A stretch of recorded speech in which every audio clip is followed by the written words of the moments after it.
Oi pessoal, estamos de volta aqui para o nosso Desmistificando o Espiritismo. Hoje nosso episódio 18 trata do 5º capítulo do 2º livro do Livro dos Espíritos.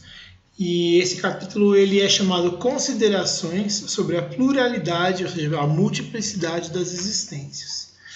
E nesse capítulo, Kardec ele faz algumas argumentações com relação ao último capítulo do livro, o capítulo anterior, no caso, né? E aí ele vai tentar argumentar as objeções quanto à ideia, ao dogma, vamos dizer assim, da reencarnação, né? Porque como é uma coisa que a gente consegue testar o tempo todo, então ele coloca um dogma em sentido de ser uma crença, né? E aí a gente vai passar por esses argumentos do Kardec, tá bom? Então, vamos lá.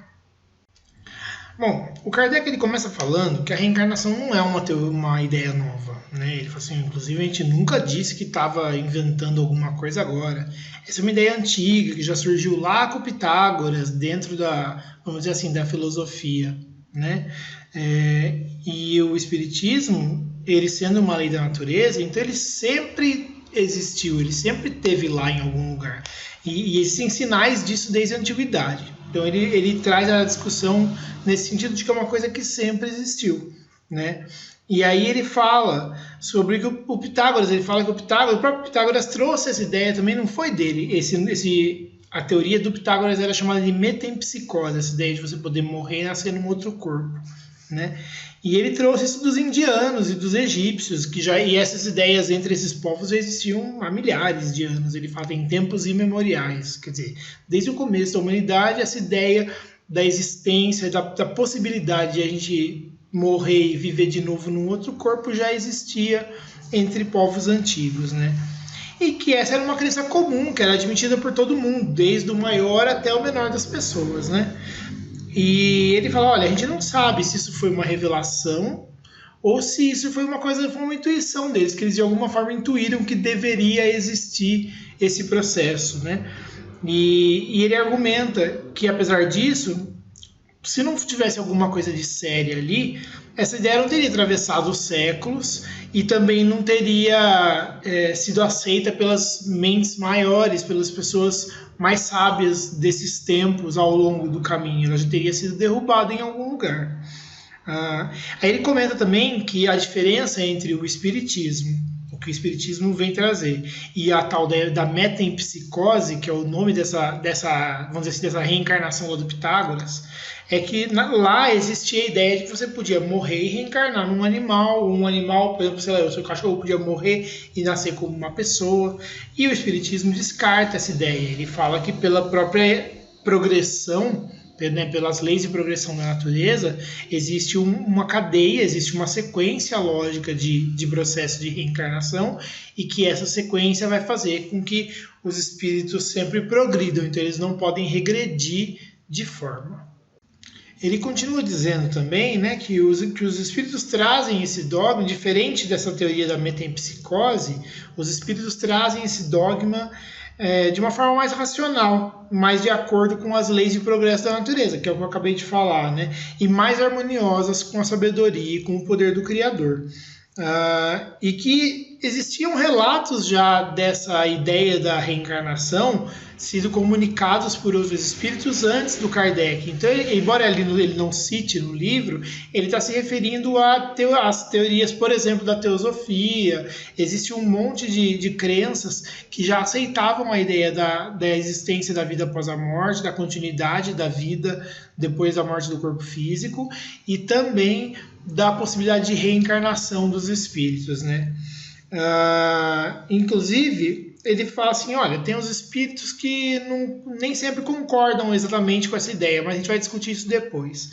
A questão é que ele fala, olha, além desses relatos aí, se eu for levar em conta o que eles estão mostrando, eu vou ver que existiam evidências desde muito antes. Aí ele começa a argumentar, né? E fala, olha, vamos colocar os espíritos de lado. Vamos esquecer que os espíritos trouxeram essa teoria, vamos dizer que não tem nada a ver com os espíritos. Vamos só comparar as ideias, a ideia de existir ou não a reencarnação. Aí ele começa falando assim, olha, tem pessoas que só não gostam da ideia da reencarnação, né? Que elas acham que elas deviam poder escolher se elas querem ou não, que elas não deveriam ter que passar por essas coisas de novo, voltar para esse tipo de vida se elas pudessem. Então elas acham que não existe porque elas não gostam da ideia, né? E aí ele questiona, ele fala, será que essas pessoas pensam que Deus deveria atender os caprichos delas, né? É que nem se fosse um doente que fala, eu tô doente, mas eu já sofri demais, amanhã eu não quero sofrer. Não importa, ele vai sofrer aquela doença até ele melhorar dela. Não adianta ele querer não sofrer, simplesmente só a vontade de não sofrer mais, ele pudesse escolher não sofrer. Ele tem que passar pelo processo de cura.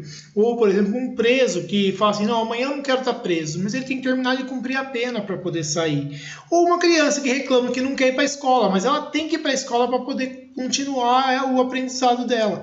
Então ele usa os exemplos que são exatamente os exemplos da nossa existência, né? Os motivos de a gente estar encarnado num lugar como a Terra. Curar as nossas doenças, nos livrar das dívidas que nós temos e crescer, né? Então é as figuras do doente, do preso e da criança.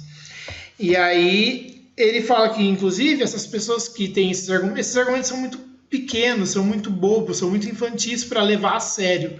Mas que se essas pessoas que rejeitam a ideia da reencarnação por conta desses argumentos conhecessem a doutrina, elas veriam que, na verdade, depende só delas ter um futuro mais feliz. Né? Que basicamente depende da vontade delas de escolher o caminho para acabar com essa infelicidade. Então, ficar reencarnando não seria uma grande dor, não seria um grande sofrimento, mas ela poderia cada vez mais se encontrar em posição melhor, dependendo só dela mesma.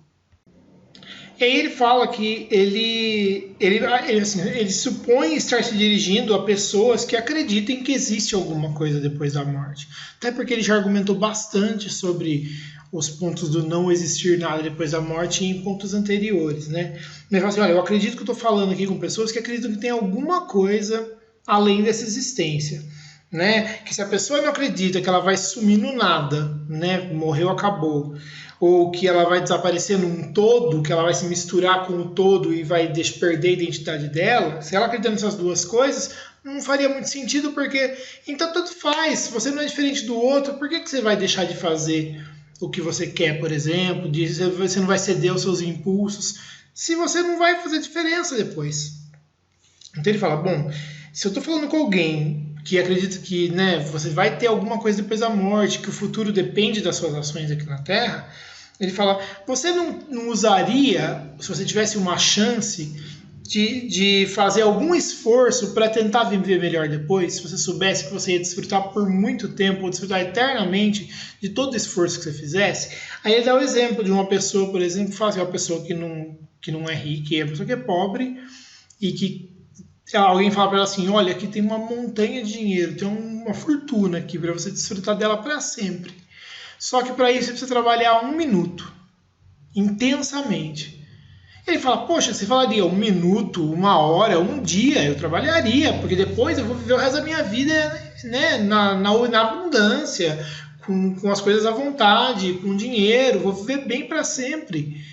Por causa de 1 dia de trabalho, poxa, eu vou trabalhar para valer, com certeza. E aí ele fala, então, para os espíritos, né, da perspectiva da existência dos espíritos, que eles olham daqui para a eternidade, o que é uma existência na Terra? Ou algumas existências na Terra? São um tempo muito pequeno perto da eternidade. Né? Então ele fala, olha, aí você consegue, pelo próprio raciocínio, você fala, poxa, faz sentido eu ralar por algum tempo aqui para viver feliz para sempre. E aí ele continua dizendo, né, que alguns argumentam que Deus não pode ser bom se ele impõe ao homem a obrigação de recomeçar a miséria e o sofrimento dessa vida nesse mundo. Né? Aí ele argumenta, ele fala, então, será que ele seria mais bondoso se ele condenasse o homem para sempre a partir de alguns momentos que ele passa na Terra? Se ele seria mais bondoso ao fazer isso do que se ele te der uma chance de sempre reparar os erros, de sempre consertar os erros que você cometeu, de sempre recomeçar as tarefas que você se propôs a fazer? E fala, então, qual deles que dá mais ideia de bondade para Deus, né?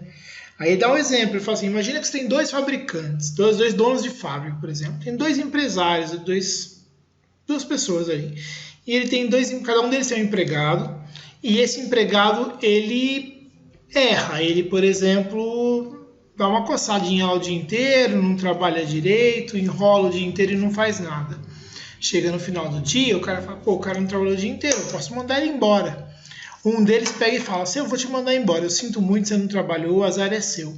E esse cara manda ele embora, não arruma mais emprego e ele se ferra, ele acaba perdendo, ele acaba morrendo de fome.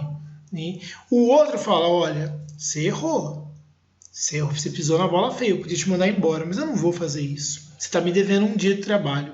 A partir de amanhã, você vai retomar seu trabalho, você vai fazer tudo direitinho. E se você fizer tudo direitinho, beleza, você continua aqui trabalhando comigo. Tá? Te dou a mesma chance que você teria de evoluir aqui na empresa do mesmo jeito. Só que você tem que fazer para compensar o que você falhou hoje. E aí esse cara pega, faz e, enfim, a coisa segue, né? Quem dos patrões aí seria considerado mais bondoso? Quem é que teria mais misericórdia? Né? Ele dá esse exemplo. Aí ele fala, então você acha que se dá para imaginar que uma pessoa pode ser mais misericordiosa que a outra assim? Deus, que é a misericórdia em si, não seria bondoso com a gente, de permitir a gente refazer as coisas, voltar, né, a encarar de novo a tarefa para ter a chance de fazer correto? Né? Ele fala assim, então Deus seria mais impiedoso do que o homem? Né? E aí ele fala que a diferença entre a ideia de um destino fixado por um erro cometido durante um intervalo de tempo e essa outra ideia que o Espiritismo está apresentando é que você pode ter esperança, né? Nada é definitivo a não ser a felicidade.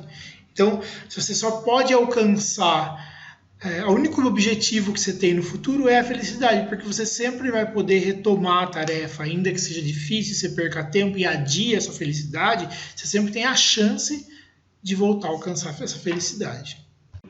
E aí ele fala, sem pensar em reencarnação, vamos esquecer a reencarnação um segundo, ninguém escolheria um julgamento que não pudesse ter apelação se pudesse, não é? Ninguém ia gostar de falar, não, eu quero um julgamento que alguém resolve, eu não posso apelar, eu não posso argumentar, eu não posso tentar mostrar de novo que está tudo certo do meu lado. Quem escolheria isso? Ele fala, e se Deus, que é todo piedade, ele permitiria a gente passar por isso? Né? Ele fala, mesmo que fosse uma questão filosófica só, faz sentido a ideia. Né? E aí ele pega, bom, então vamos lá. Vamos considerar então que não tem a reencarnação, que só existe uma vida, né? Se só existe uma vida, então a alma surgiria com o nascimento, a não ser que a gente acredite que ela exista antes. Tá? Se ela existia antes, qual era a situação dela? Ela tinha consciência dela mesma? Porque ele fala, se ela não tinha, qual que é a diferença entre ela existir, não ter consciência dela e ela não existir? Não é muito diferente, né? Agora, se ela existia, então ela tinha uma individualidade. Se tinha individualidade, como que ela progredia ou ficava estacionária? E nesse caso, então, quer dizer, se ela progredia ou era estacionária, como ela chegaria no corpo? Em que condições ela chegaria no corpo? Tendo evoluído alguma coisa, do jeito que ela foi criada? Ele fala, de qualquer forma, se ela nasce com o corpo, não fazia nada, enfim, surgem as questões. Né? Por que existem aptidões tão diversas e independentes da educação? Por que tem gente que nasce com habilidades tão diferentes que não depende de ter sido uma educação para ter? Por que alguns espíritos nascem, algumas pessoas, na verdade, nascem com habilidades muito desenvolvidas para a ciência ou para a arte, enquanto tem pessoas que não saem da normalidade a vida inteira? De onde vêm para algumas ideias que surgem espontaneamente sobre coisas relevantes e se outros nunca têm uma ideia nova? De onde que vêm os impulsos superiores ou inferiores, né? Os impulsos para o bem ou para o mal, para a bondade ou para a maldade, né? Independente de onde essas pessoas nasceram.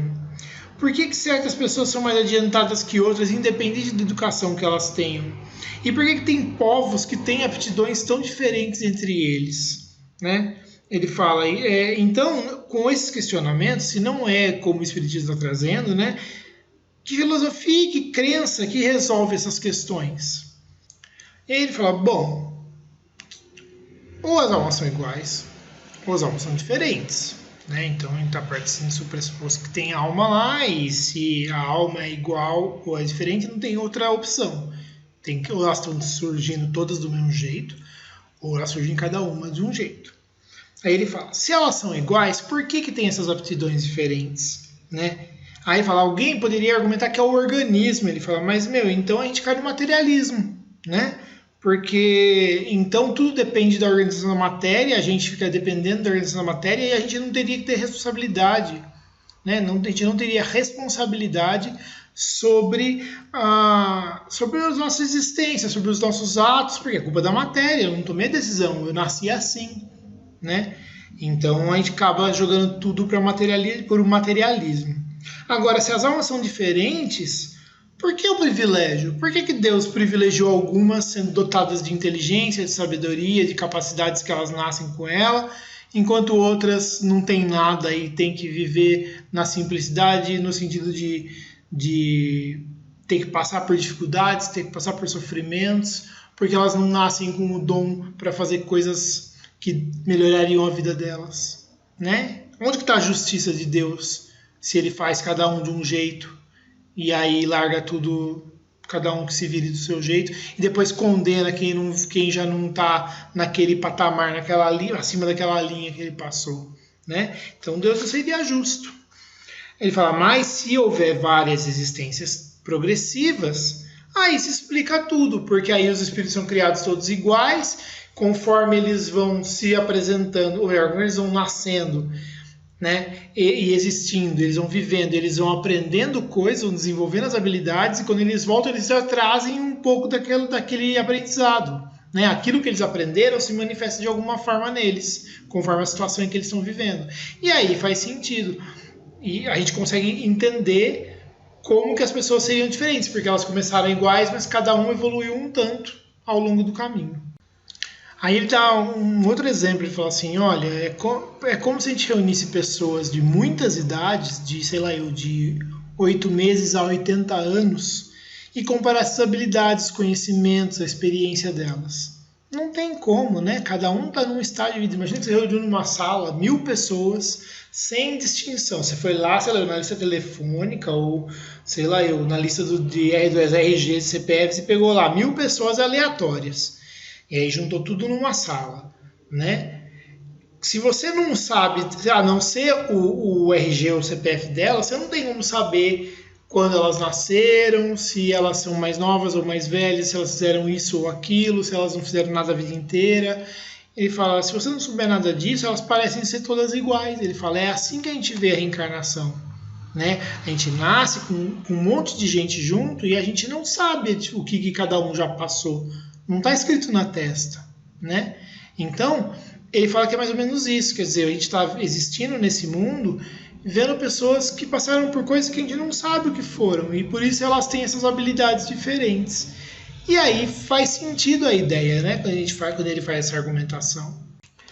E aí ele termina esse ponto, né, falando que essa discussão baseada só na questão das diferentes habilidades. Né? Seria melhor a gente ter uma teoria que não explica esse ponto, ficar com uma teoria qualquer que não explica, ou mesmo que eu não considere a questão religiosa, de crença, eu tenho essa filosofia que faz mais sentido com coisas que a gente observa no mundo. Né? Aí ele fala, olha, a gente falou do presente, do passado, mas vamos falar do futuro. Aí surgem as questões, né? Se só nessa existência atual a gente fosse definir o nosso futuro, então o homem que ainda é muito ignorante, que está numa condição muito primitiva de desenvolvimento, e o homem que está numa condição civilizada, ou quando ele fala de desenvolvimento, ele sempre faz a comparação do homem selvagem civilizado, embora hoje a gente olhe um pouco diferente para isso, mas na época do Kardec os preconceitos traziam essa comparação ser mais natural, né? Mas assim, uma pessoa que está muito primitiva no seu desenvolvimento e uma pessoa muito avançada, quer dizer, elas vão estar no mesmo nível ou elas vão estar em níveis separados, já que só tinha essa existência para definir a condição delas no futuro, de estar bem ou de estar mal, de estar feliz ou de estar em sofrimento, né? O homem que se esforçou para melhorar a vida toda vai ser igual ao homem que ficou inferior porque ele, por exemplo, não teve o tempo ou não teve a oportunidade de se melhorar, morreu antes de ter a oportunidade de se melhorar, ou não teve a oportunidade, ou não teve educação para isso. Esses caras vão estar na mesma condição porque eles partiram de pontos diferentes, né? Então, vai ser justo colocar os dois no mesmo lugar? Se um trabalhou para se melhorar a vida inteira e o outro nunca conseguiu fazer isso porque não teve oportunidade, por exemplo? Ou então, por exemplo, o homem que fez mal, né? Não teve chance de aprender a ser melhor. Uma pessoa que viveu uma vida que não deu para ela a oportunidade de viver melhor, de aprender a ser melhor. Ela é culpada, ela vai sofrer para sempre. E se ela não for culpada e não for sofrer para sempre, é justo com aquele que teve que se trabalhar muito e se esforçar muito para resistir tudo que era ruim e se tornar alguém melhor, né? E as crianças que morrem novinhas, né, e que não tiveram a chance nem de fazer bem nem de fazer mal, é justo que elas fiquem no bem-estar, na felicidade completa, sendo que elas nunca fizeram bem nenhum, nunca tiveram que resistir a nenhum impulso, a nenhuma fraqueza, né? Ou elas estão condenadas porque não fizeram nada? Como que você responde essas questões, né? Aí o Kardec fala, olha, não tem outras doutrinas que explicam essas coisas, mas essa doutrina explica, porque ela fala, aquele que não conseguiu fazer tudo agora vai ter a chance de fazer depois, e uma hora ele vai chegar na felicidade também, né? E aí com isso ele vai construindo a ideia do merecimento, de a gente conseguir fazer o esforço através do nosso merecimento, mas não com a ideia de meritocracia que a gente observa na vida comum, né? Como se todo mundo saísse do mesmo lugar, mas da perspectiva das muitas encarnações, porque dessa perspectiva todos sairiam do mesmo lugar e aos poucos teriam a chance de ir crescendo. E aí faz sentido pensar em mérito quando todo mundo sai do mesmo lugar, diferente da vida nossa hoje em dia, onde as pessoas nascem em condições muito diferentes. Então, se eu considerar só essa vida, realmente não é justo, né? E ele fala, tem muitos outros problemas que você pode resolver com esse tipo de argumentação, que você poderia mostrar que a teoria da reencarnação consegue ajudar a explicar o porquê que aquelas coisas acontecem daquele jeito de uma forma que faz sentido, né? E ele até fala, olha, alguém vai argumentar que essa é uma teoria que não é aceita pela igreja. Ele fala, não vou entrar nessa discussão agora, né? Eu só quero mostrar que essa teoria, né, que essa argumentação, que essa ideia da reencarnação, ela é racional e ela é moral. Então, se ela é racional e ela é moral, ela não pode ser contra uma religião que prega que Deus é a grande bondade e a grande razão de ser das coisas, né? Ele até comenta, né, o que seria da religião se ela não tivesse aceitado que a Terra circula em torno do Sol, porque por séculos a religião acreditou, o mundo acreditou, né, que a Terra era o centro do universo, porque a criação de Deus era o centro do universo. Então, quando chegou no ponto que não tinha mais como negar, a igreja aceitou a ideia e aceitou que era uma questão de interpretação das coisas, que o mundo não foi criado em 6 dias, porque foram surgindo elementos que mostravam que aqueles 6 dias da Bíblia eram tempos diferentes de 6 dias nossos, né? E que esses 6 dias representavam épocas do desenvolvimento da vida na Terra. E aí ele também fala, né, de que vai chegar o tempo e que a reencarnação vai se mostrar como uma evidência que não dá mais para duvidar. E que daí a religião que está vigente hoje vai precisar aceitar essa ideia também, incorporar ela e vai perceber que ela sempre esteve lá, que era uma questão de observar, né? E aí ele até, como exemplo, ele cita um trecho das próprias escrituras, da própria Bíblia, né? E ele fala no Evangelho de um ponto que eu vou até ler o trecho, que ele destaca o trecho aqui, né, que é Mateus capítulo 17, versículos de 9 a 13. Quando desciam da montanha, depois da transfiguração, Jesus lhes ordenou, dizendo, não faleis a ninguém do que acabaste de ver, até que o Filho do Homem tenha ressuscitado dentre os mortos. Perguntaram-lhe então os seus discípulos, por que dizem os escribas ser necessário que Elias venha primeiro? E Jesus lhes respondeu, é verdade que Elias há de vir e que restabelecerá todas as coisas. Mas eu vos declaro que Elias já veio e não o reconheceram. Antes fizeram com ele tudo quanto quiseram. Assim, também o Filho do Homem há de sofrer nas mãos deles. Então os discípulos compreenderam que era de João Batista que ele lhes falava. E aí o Kardec fala, já que João Batista era Elias, então houve a reencarnação do espírito ou da alma de Elias no corpo de João Batista. Inclusive, uma partezinho meu aqui, se a gente voltar no capítulo 17 de Mateus, o começo do capítulo é a parte da transfiguração, né? Então ele fala que Jesus, né, 6 dias depois, tomou Jesus consigo Pedro, Tiago, João, seu irmão, e os conduziu em um particular a um alto monte. E transfigurou-se diante deles, e seu rosto resplandeceu como o sol, e as suas vestes se tornaram brancas como a luz. E eis que lhes apareceram Moisés e Elias falando com ele. E Pedro, tomando a palavra, disse a Jesus: Senhor, bom é estarmos aqui. Se queres, façamos aqui 3 tabernáculos, um para ti, um para Moisés e um para Elias. E estando ele ainda a falar, eis que uma nuvem luminosa os cobriu, e da nuvem saiu uma voz que dizia: Este é o meu amado filho, em quem me comprazo, escutai-o. E os discípulos, ouvindo isso, caíram sobre os seus rostos e tiveram grande medo. E aproximando-se Jesus, tocou-lhes e disse: Levantai-vos e não tenhais medo. E erguendo eles os olhos, ninguém viram senão unicamente Jesus. E esse trecho ele é interessante porque ele mostra também, né, Jesus se comunicando com duas pessoas que já teriam morrido, né? Moisés muito antes da época dele e Elias um pouco depois, né? E aí depois vem esse trecho que o Kardec cita, onde ele dá a entender que Elias era João Batista. E como Moisés proíbe a comunicação com os espíritos, né? Ele diz que a Deus não era agradável que os homens se comunicassem com os espíritos, e aí fala como é que o próprio Jesus Cristo se comunica então com os que já morreram.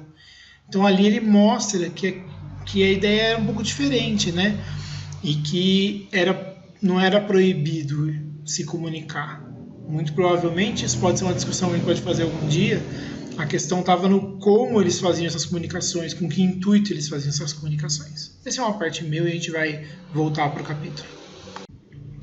Bom, então depois da citação de Mateus, ele continua dizendo que, olha, se essas múltiplas existências existem, se a reencarnação existe, então as pessoas vão passar por ela aceitando ou não, né? Mas o ponto essencial que eu quero discutir aqui, ele fala, é que o ensino dos espíritos ele é cristão, né? Porque ele é baseado na moral do Cristo, ele é apoiado na imortalidade da alma, que é uma ideia do cristianismo, nas penas e nas recompensas futuras, depois da morte, né? Na justiça divina, no livre-arbítrio do homem e na moral de Jesus Cristo. Então ela não é antirreligiosa, porque essa era uma ideia que era muito forte naquela época, né? De que aquilo ali era contra o ensinamento de Deus, né? Ele fala que ele fez a discussão tentando ser mais filosófico e sem usar o argumento de que ela foi trazida pelos espíritos, dizer assim, não, isso é verdade porque os espíritos disseram. Porque ele sabe que muitos não aceitariam esse argumento, né? E ele fala que ele faz isso porque a teoria parece ser a mais lógica e resolver questões sem resposta até então. Então ele que essas questões, essa ideia da reencarnação é a única que responde certas perguntas, né? E que por isso essa ideia era poderosa e fazia sentido, né, para a gente. E ele diz, inclusive, né, que ele aceitaria essa ideia mesmo que ela viesse de uma pessoa, de um reles mortal, e que rejeitar uma ideia por se apegar a outra que não seja capaz de explicar as mesmas questões é mais uma questão de orgulho. Fala assim, olha, a pessoa se apega tanto na ideia dela que ela não quer abrir mão da ideia dela, apesar da outra ideia ser melhor, né? E que ao contrário, se essa fosse uma ideia que não tivesse lógica, não fizesse sentido, ele ia rejeitar ela mesmo vindo dos espíritos, porque por experiência própria, ele mesmo tinha aprendido que não se deve aceitar nada às cegas, assim como é com os homens. Então ele não aceitaria uma ideia estapafúrdia, né, que viesse dos espíritos só porque veio dos espíritos. Ele deixa isso bem claro. E ele diz também que essa teoria, né, a ideia da reencarnação, ela é principalmente lógica, mas que ela também pode ser confirmada por fatos, que se as pessoas souberem olhar, elas vão conseguir enxergar. E que quando essas evidências forem comuns a todas as pessoas, quer dizer, quando for tão comum observar essas evidências da reencarnação, que vai chegar a um ponto que não vai ter mais como negar, assim como hoje não pode se mais negar que a Terra gira em torno do Sol. E ele termina também afirmando, ele vai terminar o capítulo afirmando que a gente tem que reconhecer que a doutrina da reencarnação explica o que era inexplicável até então, que ela é consoladora, que ela traz esperança e que ela é justa e que ela seria a âncora de salvação que foi dada ao homem por Deus. E ele termina citando João. Ele termina fazendo uma citação a um outro trecho do Evangelho de João, capítulo 3, versículos de 3 a 7. E eu vou ler também. Respondendo a Nicodemos, disse Jesus: em verdade te digo que se um homem não nascer de novo, não poderá ver o reino de Deus. Disse-lhe Nicodemos: como pode um homem nascer já estando velho? Pode voltar ao ventre materno e nascer segunda vez? Responde Jesus: em verdade te digo, se o homem não nascer da água e do Espírito, não pode entrar no reino de Deus. O que é nascido da carne é carne, e o que é nascido do Espírito é Espírito. Não te admires de eu te haver dito, importa a vocês nascer de novo. E aí depois ele até deixa uma nota, né? Ver adiante o parágrafo de ressurreição na carne, na questão 1010, que é lá para frente. E com isso, a gente encerra esse episódio, a gente encerra esse capítulo também, o capítulo 5 do segundo livro. E nos próximos episódios, a gente vai começar o capítulo 6 do segundo livro, chamado Vida Espiritual. Esse é um capítulo bem longo, ele fala de muitas questões, provavelmente vai ser quebrado em várias partes, tá bom? Muito obrigado e até já!